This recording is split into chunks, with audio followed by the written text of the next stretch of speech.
Happy birthday, Seattle! We step back in time as Seattle celebrates its 150th anniversary. Seattle's 150th anniversary is referred to as the Sesquicentennial. Now it's different. You don't know nobody on the blocks now. It's one of the city's most culturally diverse neighborhoods, trying hard to preserve its soul. Right now, I don't see us, so we need to be seen again in this area. History will always look kindly on Lenny Wilkens for making Seattle a championship town. It left a legacy. There's no question about it. And could you ace an exam about the Emerald City? We take you to the Trivia Challenge. These stories and more next on City Stream.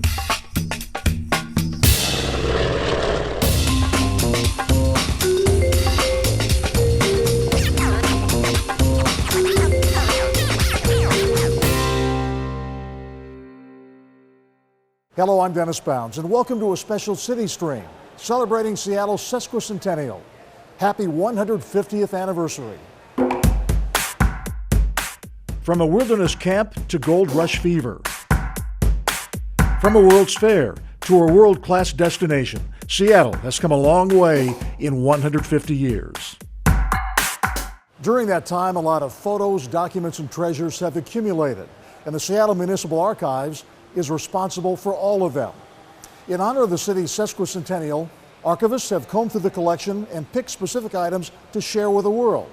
We sent Felix Bonnell to find out more.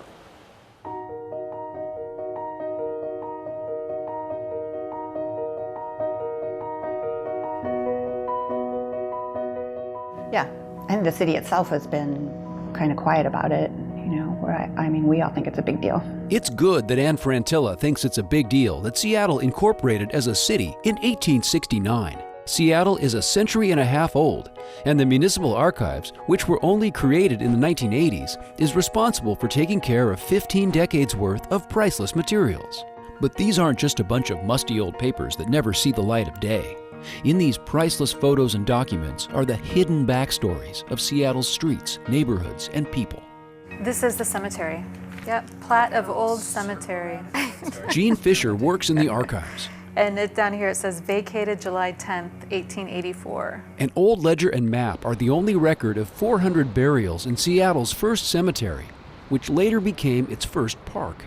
The land was donated by the Denny's, and it was originally a cemetery, and then in 1884 the cemetery became the city's first park, Denny Park. And so all of the bodies had to be moved from the municipal cemetery to different locations. Jean Fisher says that sometimes documents created for one purpose become valuable for entirely different reasons. She points to a multi-page complaint from the 1930s about a downtown newsstand encroaching on a nearby business that included photos as evidence. But what's so great about them is they're also kind of snapshots of the city at that time. So you can see pedestrians, you can see the businesses, you can see the streets. And that's something that you find, in photos all the time in the archives, that they show something that is really interesting that's not necessarily the reason why it was created. And it's another complaint that Anne Frantilla says perfectly illustrates the value of archival materials to understand earlier times. We have the records of the cities that were annexed to the city. And these were petitions regarding livestock boundaries. And what exactly was that long-ago Ballard citizen's beef? Another citizen's, beef. We considered an imposition to have 25 or 30 cows herded right in our dooryard, and each cow with a bell on it. And this is the best line. Also, these herd boys use all kinds of profane and obscene language in the presence of women who come near them. The cows, if not the cussing, are long gone from Ballard, but the Municipal Archives also has extensive documentation of some proposed projects in other parts of town that never came to be in the first place. In the 1960s, the Thompson Expressway would have bisected the Arboretum and the Japanese Garden.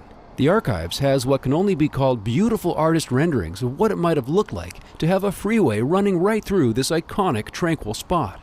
Julie Eyrich is the city's photo archivist. She says a focus of the 150th anniversary is broadening standard interpretations to better reflect the diversity that's been there in the old pictures all along, such as from this anti-housing discrimination protest along Aurora Avenue in the 1960s. We had to look closely at the demonstration records from the redlining era and try not to center those entries on what the white people were doing in the photographs, but rather what were the black people doing in the photographs, since they were the ones being affected by the redlining. And let's hope the Seattle Municipal Archives keeps preserving and making accessible the records of the city's first 150 years and its next 150 years, and all the years that follow. I think one of the most interesting things, or one of the best things to come out of this, will be that public awareness, and that we are holding the records of that important conversation that occurs between citizens and their own government. The Seattle at 150 exhibit is on display at the Seattle Municipal Tower, and the book, Seattle at 150, is on sale now at major bookstores. Next on City Stream, a documentary reveals the concern as a Seattle neighborhood struggles to save its soul. Later, the city's soul is lifted after this big win. Hear from the leader who helped guide Seattle to a championship. I really believe that this team could do it.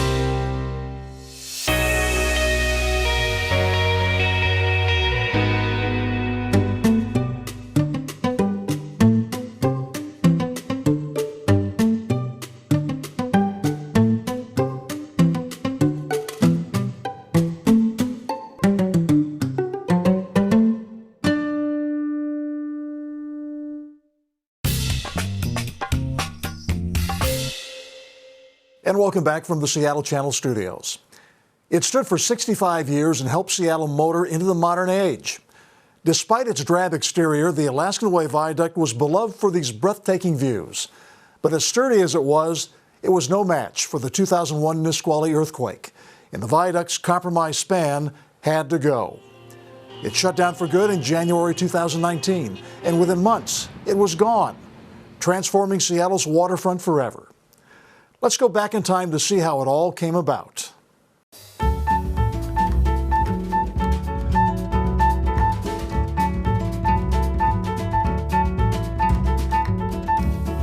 You know, the viaduct has been in the civic imagination for a long time. Decades before it was actually built, people dreamed of a freeway that would circumvent downtown Seattle. There was so much congestion, particularly on the waterfront. You know, we were a shipping center, and the waterfront was busy with shipbuilding, with cargo being transferred. They wanted to get all the traffic out of their backyard, so to speak. They wanted to have free access to the piers and to all the shipping activity that happened downtown. So the viaduct was a way to circumvent that. Remember that in the early 20th century, the number of cars on the street was proliferating. We think of traffic jams now. There were traffic jams back then on streets that had not even seen a car a few years before. So somehow building a route that would get through all that, beneath all that, or as it turned out, above all that, was long dreamed of, and that's what led eventually to the viaduct. Originally, the dream was that there would be two, one on the west, which is essentially what the viaduct became, and one on the east, which eventually became I-5. But the viaduct pathway was the cheaper and easier to construct, principally because so much of the right-of-way was already publicly owned. So the viaduct got the attention, it got the money, and they broke ground in 1950. But the interesting thing is they didn't actually complete the viaduct until 1966. It was a 15-year-plus project. Some engineers wanted the freeway to just cut through the city with very few chances to get off in the middle of downtown. But think about those downtown merchants and property owners. They didn't want all those cars flying past them. They wanted those cars to end up in downtown and essentially become their customers. So there was a lot of debate about where do we put the on and off ramps in the central part of the city. In fact, the Downtown Seattle Association was formed in part to help mitigate the impacts of the viaduct and to make sure the viaduct was serving downtown as well as the suburbs to the north and south. Many cities, as a major infrastructure project, created elevated highways. There were many cities that wanted to bypass the clutter of what was on the street level. So the West Side Highway in New York, Wacker Drive in Chicago, the Embarcadero in San Francisco. The viaduct fell into that category. There was really design remorse even before it was built. Some of the best architects in the city took strong objection to the notion of this elevated freeway. They thought the pylons were too thick. They thought the roadway itself was too ungainly. They felt it had absolutely no design amenities that would make it a more compatible part of the visual landscape. So from the very beginning, people said, you know, this doesn't look right. But the engineers, as often happens in Seattle history, held sway. They said it may not be beautiful, but it will be functional, it will be utilitarian, and it will be affordable. And that carried the day. Ultimately, 100,000 cars a day would use the viaduct. And this was just in the first couple of years of its use. So from the very beginning, it solved a core transportation challenge. Couple little known facts. As the original designs were being presented to the public, one of Seattle's great architects, Paul Thiry, said, you know what you really need to have is a tunnel. So it's interesting that in some ways history is the future going back to where we were decades ago. Another fact that I love to share with people is that our Governor Dan Evans, his very first job as a young engineer was to help design the viaduct. Now another progress report from Mayor Clinton. I thought perhaps you'd be interested in seeing a few of our most recent traffic improvements. The Broad and Mercer Street underpass, the Alaskan Way viaduct extension. The viaduct was really a signal of Seattle's coming of age as a modern American city after the war. You couldn't be a modern city if you had to have all your cars go on surface streets. You had to have that freeway. It let Seattleites know that we were a modern, growing, progressive American city. It will definitely be a passing of an era, but I think where we can take some comfort is that we know that what's coming next is universally believed to be an improvement in terms of how we can reconnect with our central waterfront.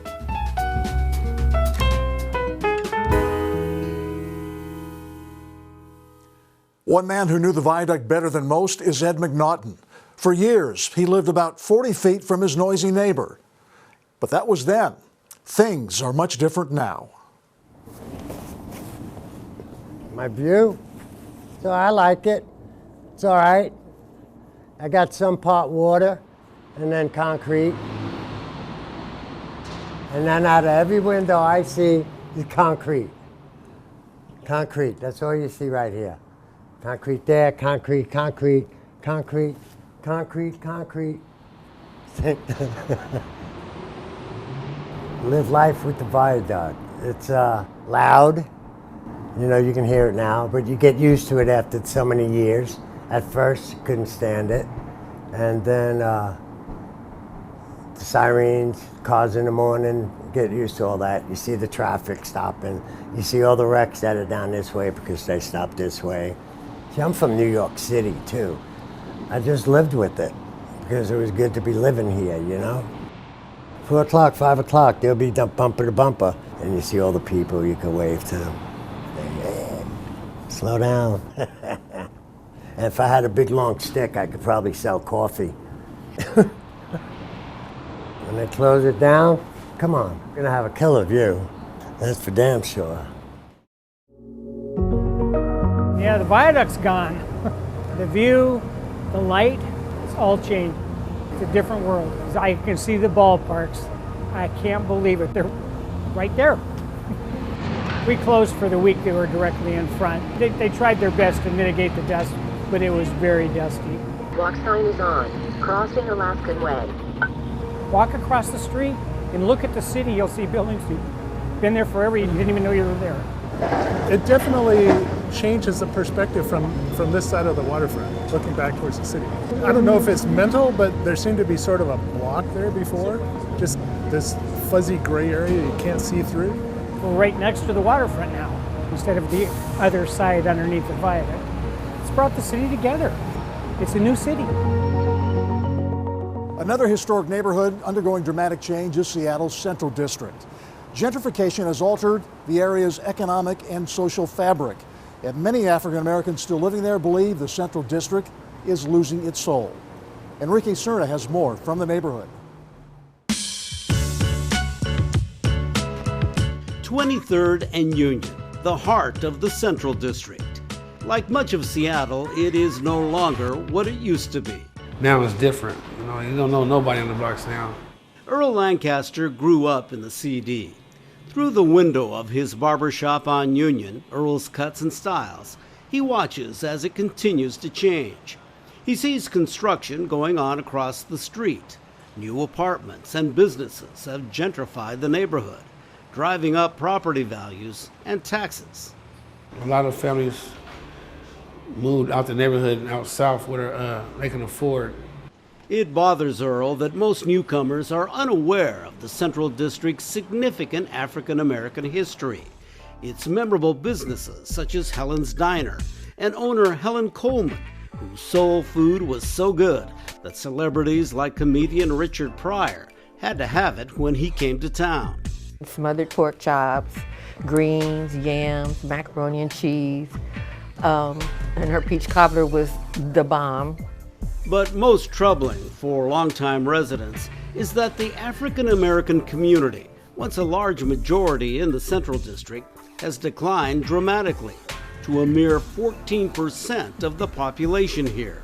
Poof, there's no black community no more.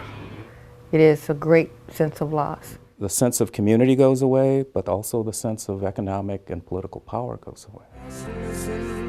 My name is Jeff Shulman. I'm a professor at the University of Washington's Foster School of Business. I host the Seattle Growth Podcast, and I produced and co-directed a documentary, On the Brink. Through Voices from the Community, On the Brink looks at the changes in the Central District and the human impact. The loss is different is that it's visible, it is painful. Time after time, talking to individuals in the Central District, these individuals felt ignored, kind of forgotten, and left behind in the changes. Central District was the largest enclave of African Americans in the Pacific Northwest. The film tells the rich history of the Central District. It examines how and why economic and racial discriminatory policies dating back to the 1930s made the CD the African American area of Seattle. And despite the barriers, how the community made its own way to contribute greatly to the city's social and cultural fabric. On the Brink is about bringing attention to voices that are often not heard. I myself hadn't heard this rich history for 10 years after living in Seattle. And so we're just trying to help people understand why, while there's seeming progress, and there is a lot of progress for a lot of people here, this same progress is leading to a sense of trauma and loss to some of our community members. Right now, I don't see us. So we need to be seen again in this area. And at this point, it's like financially, it's a struggle trying to get us back in here. Many people say the train's left the station, you know, and there's no African American community, so why should we care? Jez Darnell Henton and Donald King are two vocal community members featured in the documentary. Both are committed to keeping the legacy of the CD and finding ways for African Americans to regain their presence. I'd like to see create a situation where Black-owned businesses can come back again and flourish here in this area. We should care because there's still African American institutions left, there's still homeowners left, there's still property owners left, and business owners left. We are not free of the racism that really caused that community to be built in the first place. So until we can be freed up from that, we're no better off being integrated or assimilated into the majority population. What has happened in the Central District through Seattle's rapid growth and gentrification is not unique. It is happening in other parts of the country too. Jeff Shulman says for Seattle, it should be considered a cautionary tale of what could happen to other marginalized neighborhoods here. As we're trying to build a shared future, we have to remember that we didn't have an equitable and shared past that has long-standing implications today. Back at the barber shop, Earl Lancaster keeps an eye on his changing neighborhood. Like others, he had a chance to move south, but he decided to stay in the CD, to maintain his community, and to build its future. Keep a heartbeat in the Central District for folks as myself.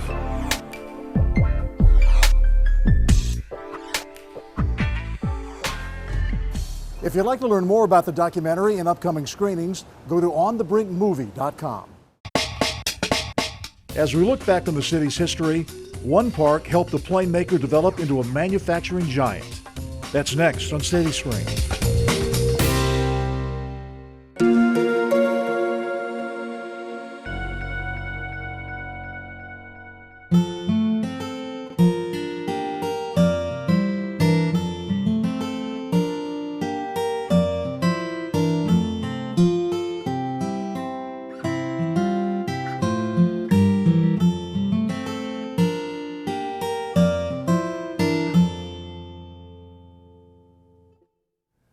We return to this special Sesquicentennial edition of City Stream from the Seattle Municipal Archives. To commemorate the milestone, the City Archives partnered with HistoryLink to create this fascinating book, Seattle at 150. Happy birthday, Seattle! Seattle's 150th anniversary is referred to as the Sesquicentennial. Yes, it's pretty cool. It's kind of hard to imagine that we are now 150 years old. 150 seems like a huge old number, but really it isn't. We're a city of rich diversity and background. We've had a lot of challenges and tribulations, but we've made the city we are today, and I think it's a really important time to be thinking about what do we want that city to be looking like for the next 150 years. To be able to place like where I'm standing now on this picture is actually, and how much it's changed, is actually really amazing. We have an incredible amount of talent in Seattle Municipal Archives, and so their ability to review all of these permanent and historical documents and determine a way in which we can tell the story of Seattle's history throughout the years was just a phenomenal task. I think this is a great time to remember, where did we come from, where do we want to go? We've moved down to the city's Municipal Archives vault where thousands of records are kept here. The city's incredible parks are highlighted in this book, Seattle at 150. One park in particular, Magnuson Park, played a key role in the city's largest private employer. As Felix Bonnell reports, Boeing rose to prominence following its experience along the shores of Lake Washington.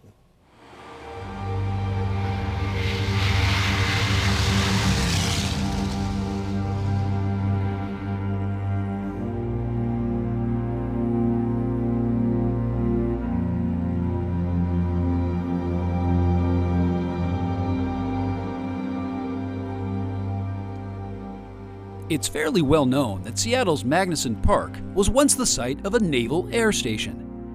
The old hangars and remnants of concrete runways were silent witness to the military activities here from the 1920s to the 1970s. And now many have been converted to recreational uses. What's not as well known is how much the Boeing Company's early history and Sandpoint history are linked together, almost from the time a plane first landed there in 1920. The Sandpoint connection is a very interesting one. I wish, frankly, as a historian, that we knew more about it than we do. Dan Hagedorn knows more about aviation history than just about anyone around here. He says that not many people know that in the 1920s, Sandpoint was a key part of Boeing's rapid growth as an aviation leader. Boeing did very actively make use of that airport simply because there were very few hard surface, long runway areas capable of taking the airplanes of the day.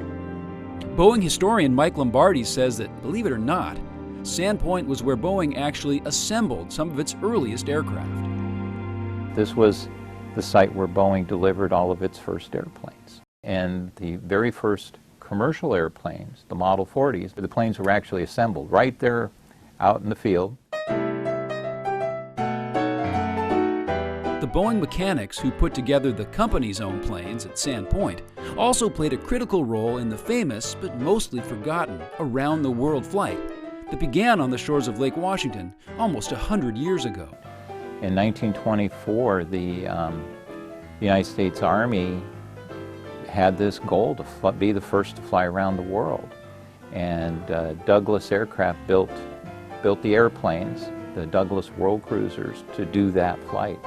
And those planes were flown up to Sandpoint, and Boeing modified the airplanes, put floats on them so they could fly off of Lake Washington and then continue their route to across the Pacific with floats.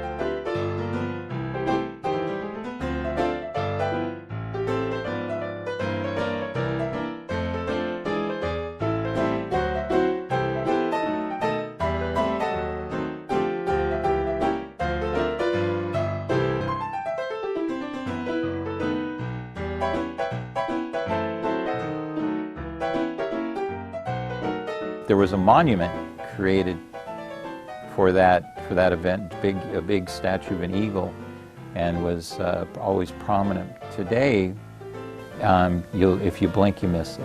That monument was dedicated in 1924, but Boeing's connection to Sandpoint lasted well into the late 1930s, the age of the legendary Boeing Clipper. the 42-ton Pan-American flying boat Yankee Clipper makes aerial history. The Boeing Clipper was probably one of the most romantic of all of Boeing's planes. It was a huge flying boat. It was elegant in terms of its service. It even had silverware. One of the most romantic of Boeing's planes, but one that seems so distant from us today. While not technically part of Sand Point, it was just north of there that Boeing tested those famous Clippers. Boeing set up a facility there at Matthews Beach. Almost a year there, the Clippers were flying pretty regular. That would have been quite the thing to see. With all the Boeing history and so much more at Magnuson Park and Matthews Beach these days, it's a special part of Seattle that's still quite the thing to see.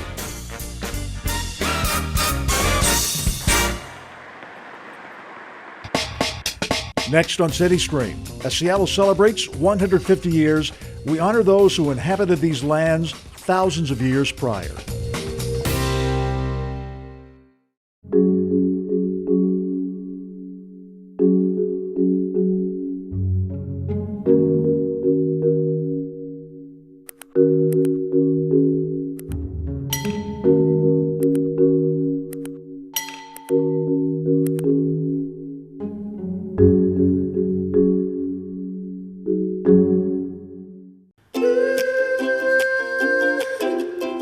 You're watching a special Sesquicentennial edition of City Stream.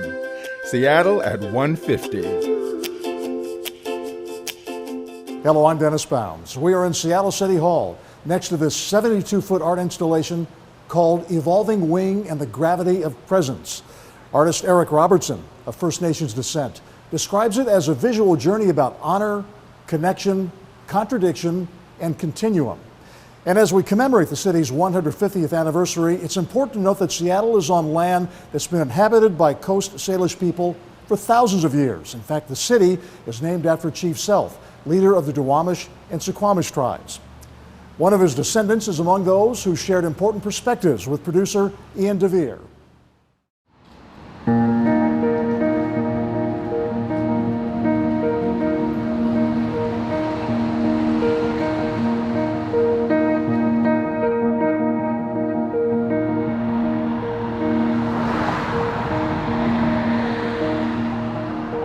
My name is Cecile Hansen, and I'm the chair of the Duwamish tribe.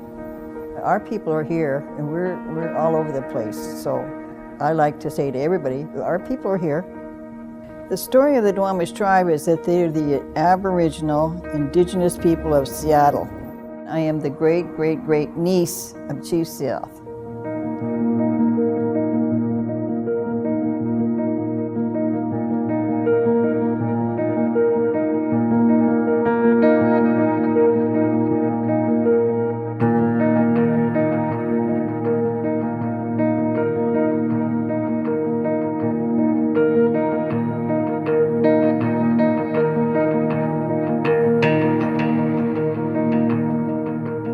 He was a very prominent, honored man that when he spoke, they listened and they honored him. They respected him at that time, and they should do that today. We were approached by the Bureau of Indian Affairs in the early 1850s regarding our land, which is the land that we resided on, all our villages, to help us and to secure the land for settlers that were coming out from the East Coast.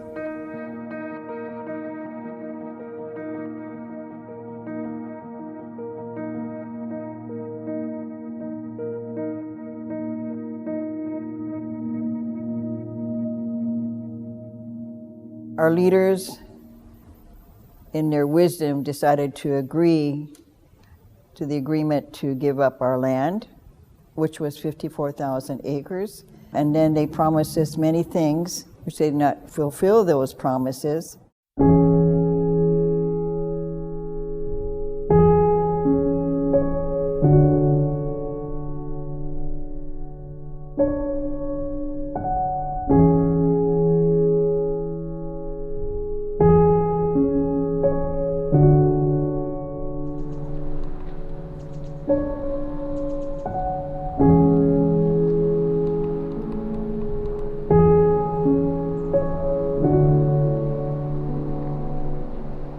I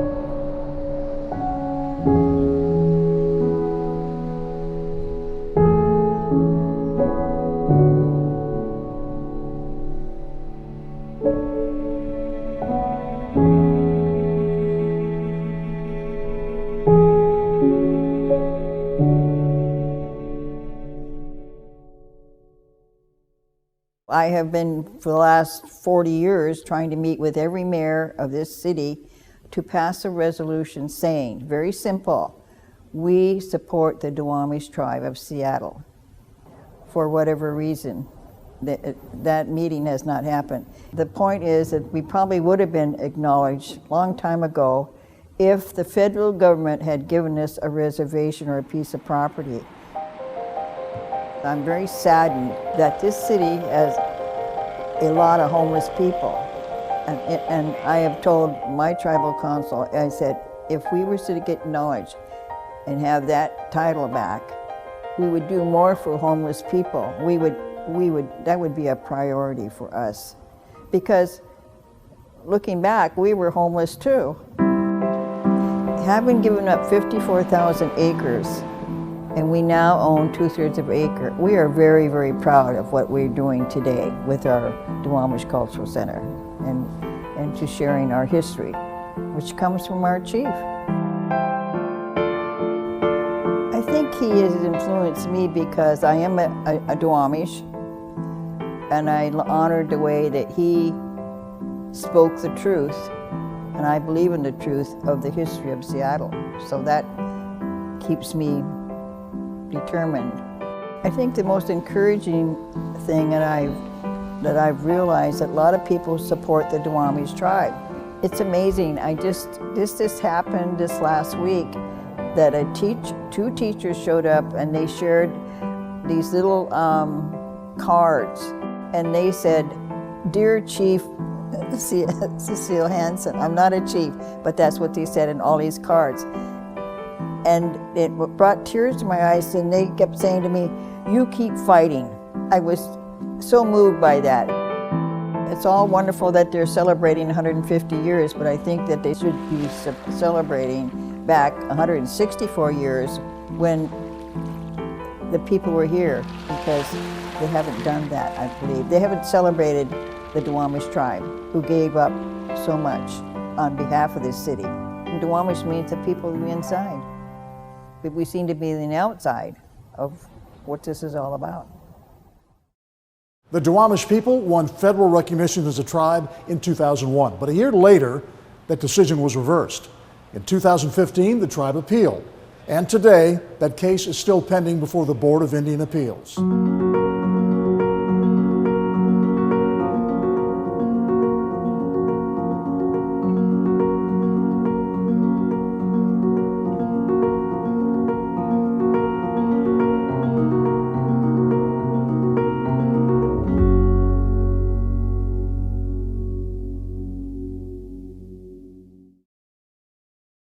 For years, Seattle struggled for legitimacy in the sports world. It finally achieved greatness in the summer of '79 when the Seattle SuperSonics won the NBA crown. That title cemented Seattle's standing as a championship city. And many point to the leadership of one man who made it happen. I'm Lenny Wilkens, and I was the coach of the Seattle SuperSonics 1979 championship team. The Seattle SuperSonics have won the NBA World Championship. Seattle at that time really didn't want people to know where Seattle was on the map. They wanted to be the hidden treasure up in the Northwest, you know. And so it really wasn't a big sports town. As we put the team together, I felt it could be good. Traded for John Johnson, a second-round pick, and got him. I traded just the draft choice to get Gus Williams.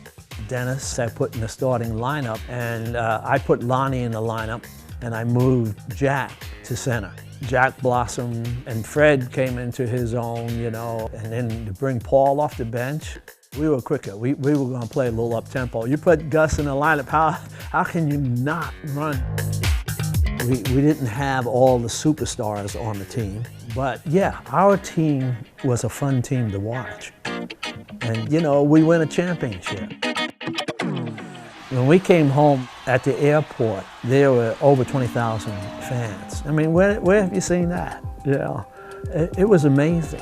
And then the parade, there were over 300,000 people at the parade, you know, and it was just wonderful. After we won the championship, it kind of put Seattle on the map. People were wanting to come here for vacations just to see what the Northwest was like. And big companies, Boeing, Nintendo, and we had a couple other companies, you know. People were wanting to come here. Also the players, they wanted to play in this area, and some of them still live here. You know, I think it's a huge accomplishment. It left a legacy, there's no question about it.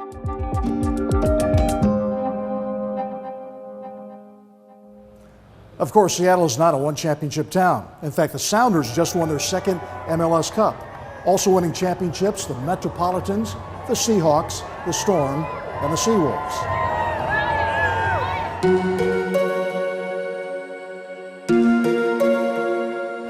As we have seen, 150 years ago, Seattle was basically a wilderness. A century ago, much of the city had cows wandering through it, and looked a lot like the place Jenny Cunningham takes us to now. What comes to mind when someone says South Seattle? Likely you're visualizing planes, trains, and automobiles, not goats, horses, and hay. And yet, just a little bit east of this forest of 737s at Boeing Field, oh, hang on, sweetheart, a pocket of peace survives. Okay, maybe not peace exactly. This whole place is illogical, but that's why it's so cool, because it's fun. These 20-plus acres are likely Seattle's last family farm. It's home to Gloria, also known as Grandma, Mom, that's Lisa, Dad, Garth, their kids, Army and Gigi, and another kid, Bambi. Like, we like being a little different, a little bit more wild. The delightful Safara Olson family has been running wild right here for 5 generations. My grandparents immigrated from Europe and they lived on First Hill, and my grandmother had grown up on a farm and she didn't like living in a city lot. And this reminded her a little bit of rural Spain, and so that was how she directed the family to move here. Do you remember milking the cow? Of course. Yeah. My grandpa, well, when he was milking his cow, the kitties would come around and he could squirt them with the milk right from the cow. Grandma, you never did learn to milk a cow because you're holding your hand wrong. You milk it like this. Here's how the farm stayed in the family. Gloria's grandparents sold the farm to her fiancé. The couple married, moved in with 3 horses and a dog. Then the Safaras added more acres and 2 daughters, Linda and Lisa. Over the years, Gloria gave her love of horses full rein. She rescued horses. She bred ponies. And the farm became a kid magnet. It still is. Today, a new generation is learning to ride, getting a rare taste of country living in the city. It is a little heaven here, and I don't know what I would do without it. Farms didn't used to be rare. As late as 1950, according to the U.S. Census, there were more than 100 farms in Seattle. Ballard was known for dairies, Magnolia too. We are at the epicenter of modern Seattle, also known as South Lake Union, where Amazon, Facebook, and Google appear to be competing for who can have the coolest offices. In 1885, Amazon was a jungle. Mercer Street was a brand new wagon road. And believe it or not, right here, at the corner of Bourne and Mercer, there was a pretty big farm where the Raber family grew vegetables and raised chickens. These days, the only reason a chicken would cross this road would be to commit suicide. Most foul. And speaking of farm critters in traffic, I remember perfectly the home telephone rang. In the fall of 1985, back at Seattle Farm, teenage Lisa just got home from school when the phone rang. I can remember it perfectly. Your steer is on I-5 headed north towards Seattle. Lisa and her sister Linda sat in stunned silence. That's when they heard it, news helicopters. So we got in the horse trailer and we followed the helicopters. That's how we found our steer. The roundup made front page news as Linda threw her body across the steer and police helped the girls wrangle it, unhurt, into the trailer. A more serious family story starting about 20 years ago involves Gloria. Lisa, who is a physician, was in medical school at the time. She saw symptoms that her mom might have cancer, which turned out to be true. I'm so glad. Army remembers saying goodbye to his grandma in the hospital more than once. She would be on her deathbed again, every time, and then she'd be like, "Great, the horses." No one offered to baby the horses. Army believes that's why his grandma rallied. This is the Cushing's disease medicine because the horse I'm going to give it to has the equivalency of human diabetes. Today, Gloria has been cancer-free for years, and she's out here every day spoiling these ponies. He took it out of my hand because he loves his baby food and he loves his medicine. So there's a lot to celebrate. 100 years to the day since this family got the deed to Seattle Farm. This is like the most important person here, my mother. Everyone is here, old neighbors and friends. Happy birthday to you. As the candles on the centennial cake are lit, a question hangs in the air. Can Seattle's last farm escape development? I do think that it is maybe the largest privately held residential piece of land left in the city that's undeveloped. Builders make offers. I mean, it's worth a lot of money, but I don't have any intention on selling it. How could you sell the place where Army learned to grow giant pumpkins? Where Gigi became a champion rider? When I think about the future, I don't know how I'm gonna top this place. Where Grandma rescued horses, and they rescued her right back. Back in the saddle again. For the foreseeable future, Seattle Farm is not for sale. And isn't it good to know that somewhere in the heart of the Emerald City, horses still run free?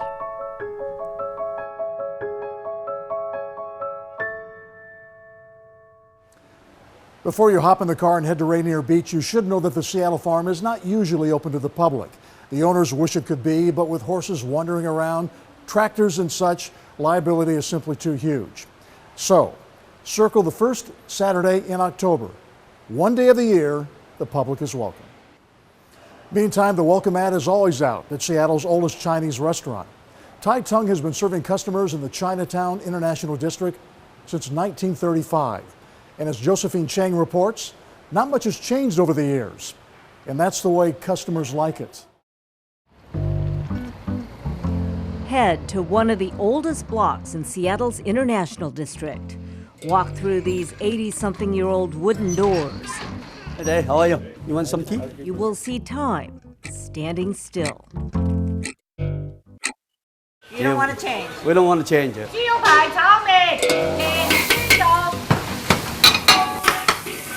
Owner Harry Chan doesn't mind when folks say Tai Tung Restaurant is frozen in time.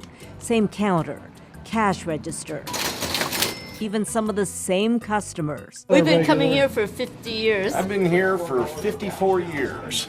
My mother came with them when she was 4 years old, so that had been 1948 they first started coming here. And then when I was born in '63, this is the first restaurant I came to.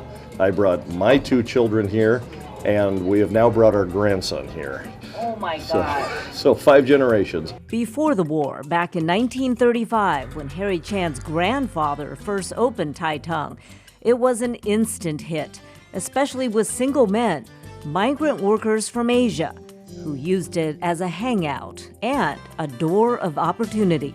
Tai Tung employed a number of these folks. I sort of considered them like my uncles, even though they really weren't, who worked for very little money, but they had a place in the neighborhood. Bye.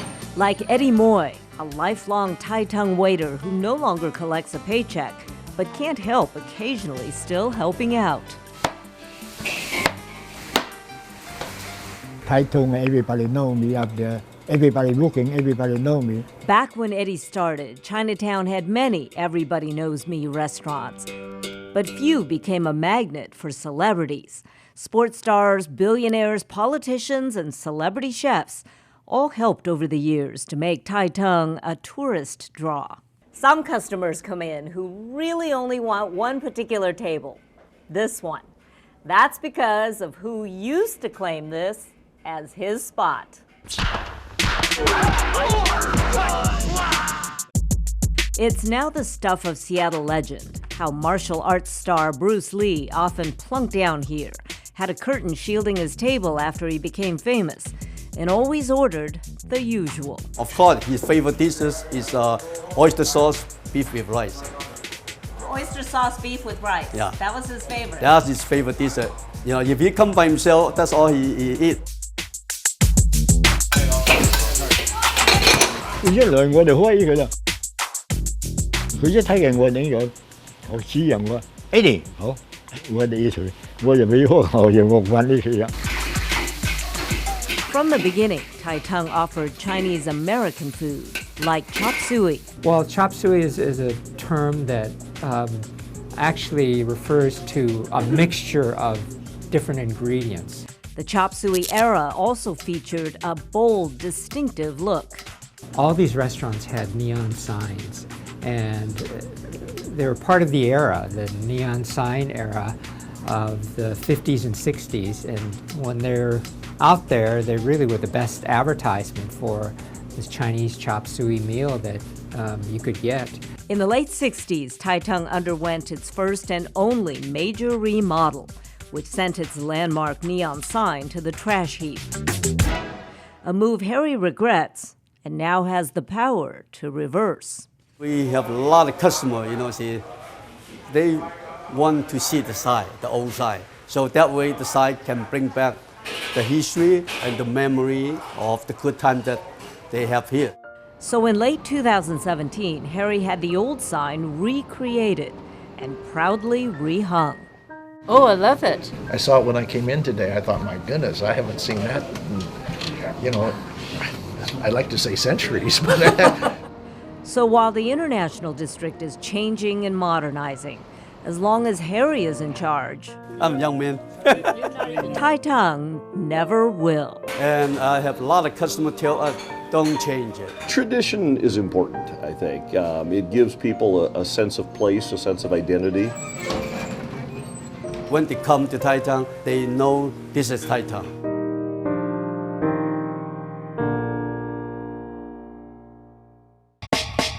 Next on City Stream, as the city celebrates the big 150, trivia buffs battle it out over who knows Seattle best.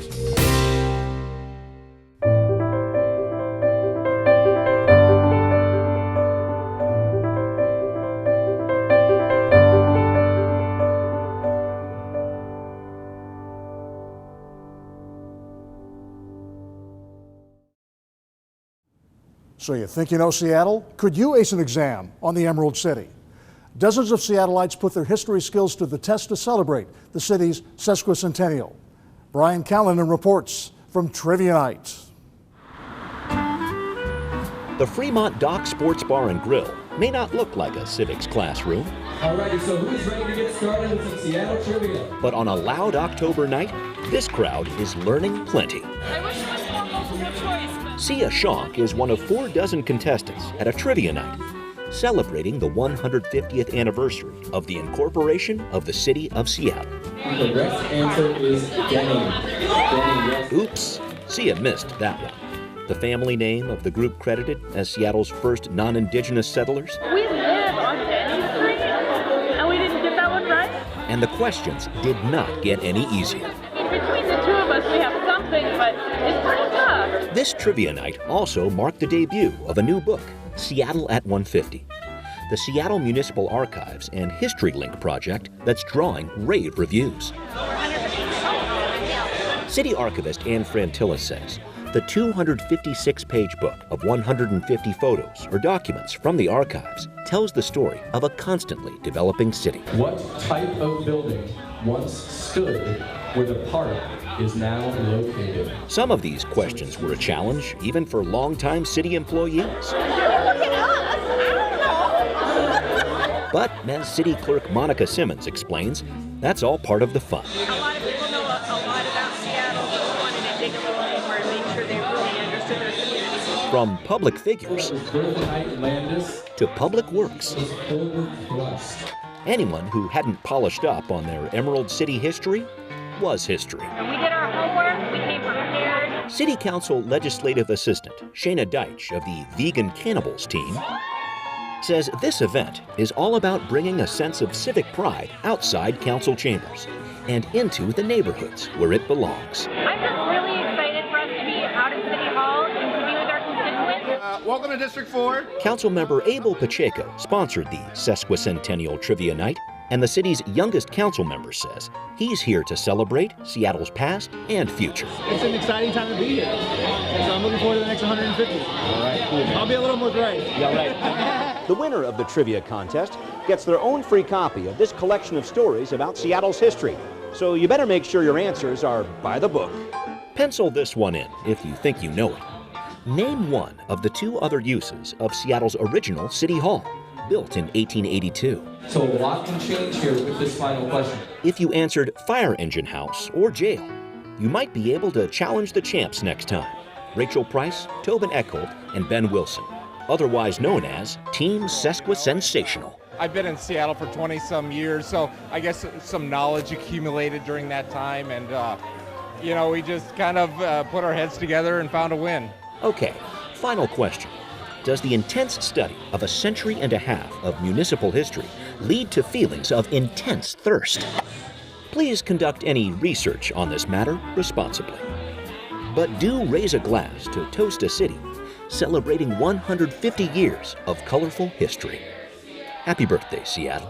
Happy birthday to you. And here's to the next 150.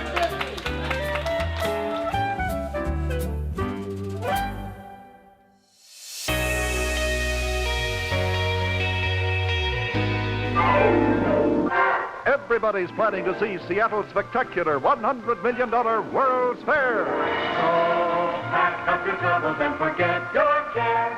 Pack up your family and head for the best in Seattle. Welcome to the future and all the wonders of the 21st century in the greatest preview the world has ever seen. It's the big thrilling adventure of a lifetime.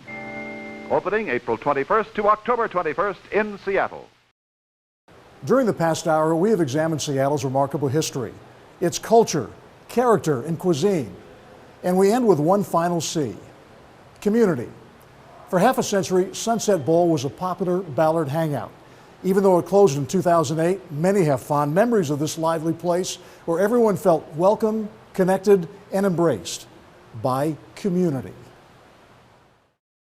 Sunset Bowl opened in 1957, and there's a picture of it the opening year. For the past 31 years, half his life, General Manager Verl Lowry has been building up the business at Sunset Bowl. We have roughly 1,000 league bowlers, and roughly about 2,000 people come through the door each week. But the building up is over as Sunset Bowl prepares to close forever. It's like a death. It's a death. For Verl and everyone else we talk to, it's more than a bowling alley shutting down. It's more personal than that. We have a personality here, and they're comfortable here. This is like coming and spending time with a lot of people around you, and we're always the same people that are here. Tell me about the regulars and stuff. It's a shame because there's so many elderly people that come and bowl, and they have lunch and bowl, and now I don't know where they're going to go. And young people coming every weekend. There's a waiting line for families coming in to bowl. Jack Workman washed his first dishes at Sunset Bowl when he was 20 years old. That was 42 years ago. Now, Jack's losing a job and a family. Well, some of the girls, we always get together once in a while, have a Christmas party and birthday party. They bring cakes all the time, Then there are the customers. Many who have come to Sunset Bowl every day for years, decades even. I'm sick. It's a disaster, is what it is. A lot of old seniors eat here, It's going to be tearful. I've known a lot of the people here for probably 20 years. So it's pretty sad. It is sad, but Sunset Bowl is closing because nobody goes bowling anymore, right, Verl? Sunset Bowl is so busy with leagues and open bowling and everything, and so we are busier than we ever have been. Wait a minute, Verl. Say that again? We are busier than we ever have been. So why then is a thriving business and popular gathering place shutting down all of a sudden? Basically, the property has become more valuable than the business. I guess when you add up all the reasons to keep Sunset Bowl open, 51 years in business, 50 employees, the 24-hour restaurant, 26 lanes, plus thousands of loyal customers, they fall far short of the 13.2 million reasons the place is closing down. Money talks. You can say that again. The partnership that owned Sunset Bowl for 51 years recently sold the land for a whopping $13.2 million to a developer who will likely build, you guessed it, luxury condos. I think there's too many condominiums and too many apartment houses being built in Ballard. It's just not the same old Ballard anymore. Just have a good time and have a wonderful life. Yep. Now the staff prepares to shut down Sunset for the last time, consoling the regulars and themselves, and readying the fixtures for the inevitable auction. But then what happens? Come Sunday, I'm going to be unemployed. I'm going to take about a month off, and then I'm going to go find a job out in the North End. I live out in Clearview. I really have no idea. Oh, I don't know. I'm thinking about just retiring, really. Barb's been here 31 years. She started about a month and a half after I came to work here. You can't attach a dollar figure to it, and you certainly won't get rich providing it to people. Thank you. But something valuable is being demolished along with Sunset Bowl. And the only word for that something is community. My customers are my friends. This is Bert. He comes in every day and plays cribbage and has coffee, and my employees are my friends. This is Gene. Gene, you started here in 1970? 1971. I mean, it's kind of like the last day of high school, but high school was 31 years for me.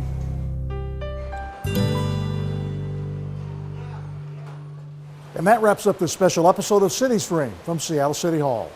I'm Dennis Bounds. Thanks for watching. And happy 150th anniversary, Seattle.